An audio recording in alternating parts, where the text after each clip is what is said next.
Bonjour le Congo, bonjour le monde. Moi c'est votre humble serviteur Monsieur Ondiani Théodra. Je viens par cette vidéo pour vous annoncer la partie 6 de notre cours sur les fonctions numériques. Et aujourd'hui nous allons aborder le sens de variation d'une fonction numérique ainsi que l'étude de variation d'une fonction numérique. Car il y a une grande différence qui existe entre l'étude de variation d'une fonction numérique et le sens de variation d'une fonction numérique. Et ensuite, enfin, nous allons passer par l'étude des branches infinies. Donc, restez branchés et connectés à ma chaîne YouTube et partagez et likez mes vidéos et commentez surtout pour l'évolution des sciences partout dans le monde. Merci, ciao, ciao.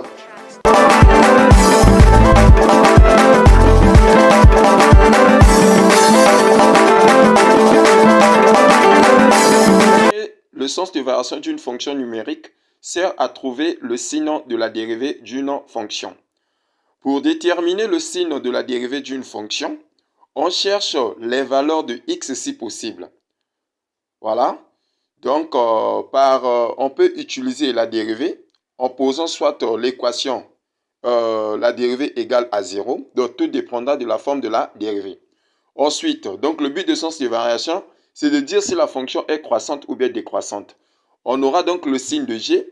Le premier point, on dit que si le f' de x est inférieur à 0, c'est-à-dire si le signe est négatif, alors la fonction f est décroissante, quel que soit le x appartenant de son ensemble de définitions. Maintenant, deuxième point, si la dérivée de f de x est strictement supérieure à 0, alors la fonction f est croissante, quel que soit x appartient à son ensemble de définitions. Donc voilà un peu, ça c'est le but de sens de variation. C'est de dire si la fonction est croissante ou soit décroissante. Par exemple, on considère une fonction numérique f définie sur R par le f de x égale à x carré moins x. Déterminant le sens de variation de f. On est passé directement, vu qu'on dit déjà que la fonction est définie sur R, donc son ensemble de définitions c'est de moins l'infini à plus l'infini. Ensuite, nous passons directement par calcul de la dérivée. Alors, si nous cherchons à dériver le x au carré, la dérivée de x au carré, ça donne 2x, et la dérivée de moins x, ça donne moins 1. Donc, du coup, la dérivée, on aura donc le f' de x égale à 2x moins 1. Ensuite, nous cherchons le signe de la dérivée f'. Alors, quel que soit x appartient à son ensemble de définitions, on pose le f' de x égale à 0. Alors, cela nous entraîne à dire qu'on aura le 2x moins 1 égale à 0. Quand on tire le x, on trouve le x égale à 1 sur 2. Alors, on trace un petit tableau. Dans ce tableau, c'est le tableau de la dérivée. C'est le tableau qu'on cherche le signe de la dérivée. Alors, quand je trace, je place d'abord l'ensemble de définitions, c'est de moins l'infini à plus l'infini. Ensuite, je place la solution que j'ai trouvée, le x égale à 1,5. Je place ça au milieu et ensuite, je place le 0 de mi-nombre. Maintenant, je regarde à ma droite. J'ai de 1,5 à plus l'infini. Je regarde quelle est la valeur que je peux placer de 1,5 jusqu'à plus l'infini. Je peux prendre l'exemple 2. Je prends le 2 là, je remplace dans la dérivée. Quand je fais le 2 fois, là où il y a le x par 2, quand je fais le 2 fois 2, ça me fait 4. Le 4 moins 1, ça va me faire 3. Donc, du coup, devant le 3, il y a le signe plus. Donc, le signe de la dérivée est le signe plus. Ensuite, je passe maintenant de moins l'infini jusqu'à 1,5.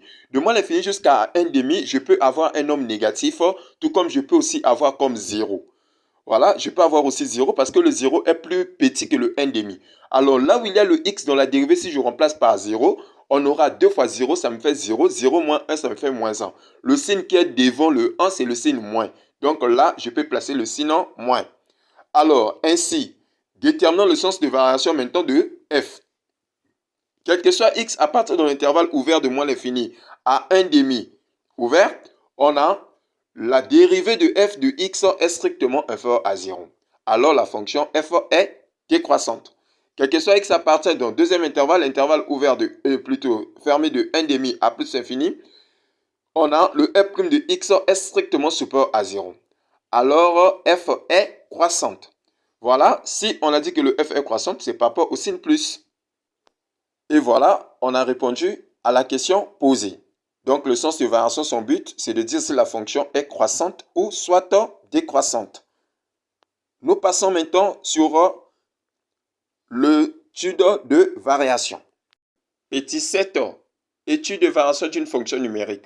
Pour étudier les variations d'une fonction numérique, il faut déterminer son ensemble de définitions, calculer ses limites aux bornes de son ensemble de définitions, calculer sa dérivée, déterminer le signe de sa dérivée, puis dresser le tableau de variation. Donc, le but d'étudier les variations d'une fonction numérique, c'est de dresser son tableau de variation. Donc, ça là, c'est le but d'étudier les variations d'une fonction numérique. Alors, on va passer maintenant à un exemple. On considère une fonction numérique f définie sur R par le f de x égale à x carré moins x. Donc, la même fonction qu'on vient déjà d'étudier tout à l'heure sur le sens de variation. Alors, qu'est-ce qui se passe? On va d'abord déterminer son ensemble de définitions. On nous a déjà donné ça. C'est de moins l'infini à plus l'infini. Les limites aux bornes, limite à moins l'infini, ça va nous donner plus l'infini. Limite à plus l'infini, ça va nous donner plus l'infini. Parce qu'on a déjà appris comment calculer les limites. Devant ça, là, nous allons prendre juste les monombres du plus haut degré.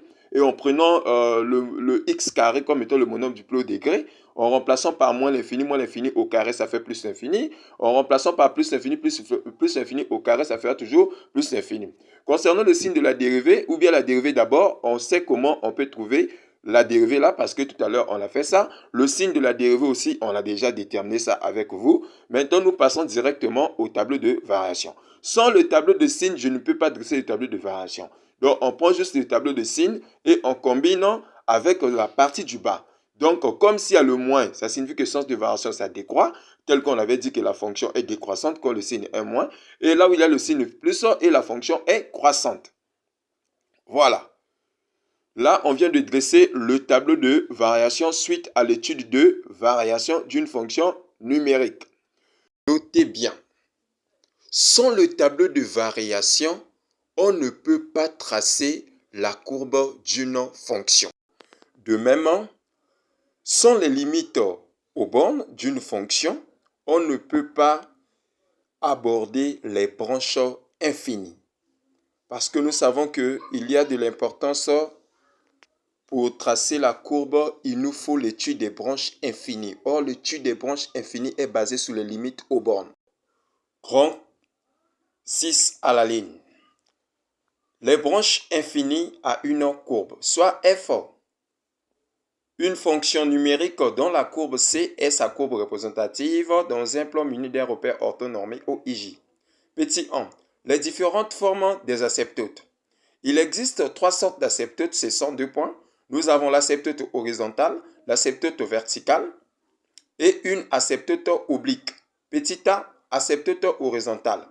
On parle d'une asymptote horizontale à une fonction ou à une courbe lorsque la limite d'une fonction tend vers un nombre réel et tend vers un nombre plutôt comme l'infini et nous donnons un nombre réel. Par exemple, si nous avons la limite quand x tend vers plus ou moins l'infini, de f de x, si c'est égal à un nombre réel comme a, alors on peut dire que y égale à a est une asymptote horizontale au voisinage de plus ou moins l'infini.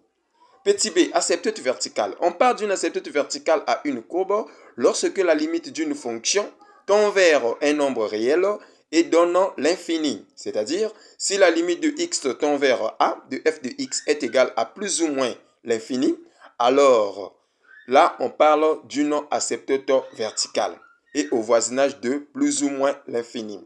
Notez bien, une courbe ne traverse jamais une asymptote. C'est-à-dire, on ne peut jamais tracer une courbe et qui traverse soit une asymptote horizontale, soit une asymptote verticale, ni une asymptote horizontale.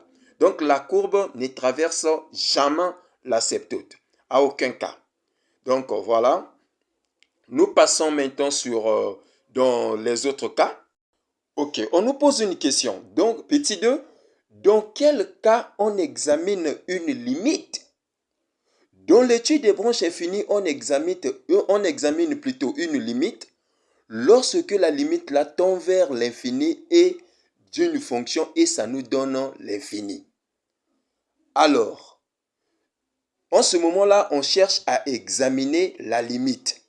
Là, c'est dans l'étude des branches infinies. Et l'examen numéro 1, c'est le a qui est égal à la limite quand x tend vers plus ou moins l'infini de la fonction f de x divisé par x. Là, nous allons nous attendre à 3 cas dans le cas de détermination de la valeur de a. Premier cas, si on calcule cette limite, on trouve carrément 0. C'est-à-dire, si le A égale à 0, on tire une conclusion. On conclut que la courbe C de f admet une branche parabolique de direction OX au voisinage de plus ou moins l'infini. Si on calcule le A, on trouve plus l'infini ou bien moins l'infini. On conclut aussi. La conclusion est que on dit que la courbe C admet une branche parabolique de direction OY au voisinage de plus l'infini. Là maintenant, on est de direction OY, pas aux directions OX. C'est de direction OY, quand on calcule le A, on trouve un nombre comme étant l'infini. Et troisièmement, si on calcule le A, on trouve un nombre réel. En ce moment-là, on cherche le nombre B. Alors, on cherche le B avec quelle formule? Avec la formule, la limite quand x tend vers plus ou moins l'infini de la fonction f de x moins le a de x. Avec cette formule-là qu'on va chercher à trouver la valeur de B. En calculant cette limite, si on trouve le B égal à 0, ou soit l'infini, on tire une conclusion. On conclut que la courbe C de f admet une direction asymptotique au voisinage de plus ou moins l'infini. Y égale à a de x. Si maintenant le a était égal à moins 1 par exemple, donc en ce moment-là, le y devient y égale à moins x. Et là, on parle d'une seconde bisectrice. Maintenant, si le a était égal à 1, alors en ce moment-là, nous allons parler maintenant d'une première bisectrice y égale à x. Donc voilà. Et ensuite, si on calcule le b, on trouve un nombre réel.